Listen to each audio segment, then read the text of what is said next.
তোর সাথে না কথা বলাটাই ভুল। তোর সেই রোজের একঘেয়ে কথা, তাই নিঃশ্বাস নেওয়ার জন্য তো একটু স্পেস দিবি আমার। ছাড় তো, এই রোজের নাটক না আমার আর ভালো লাগছে না রে। I need a break. Break মানে? দেখ, আমার মনে হচ্ছে এই সম্পর্কটা ওয়ার্ক করছে না। যদি সেপারেট থাকার পর আমি রিয়েলাইজ করি যে এই সম্পর্কটা ইম্পর্ট্যান্ট আমার কাছে, দেন নয় ভেবে দেখবো। আর নয়তো নয়তো ছেড়ে যাবি, তাই তো?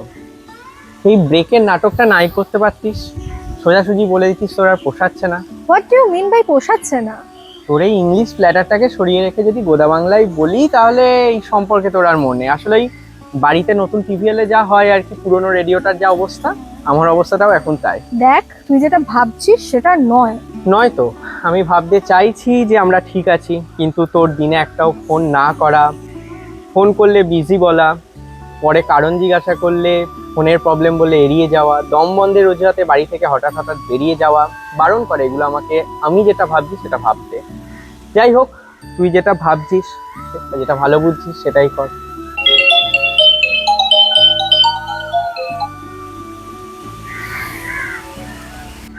তাহলে কি বুঝলে?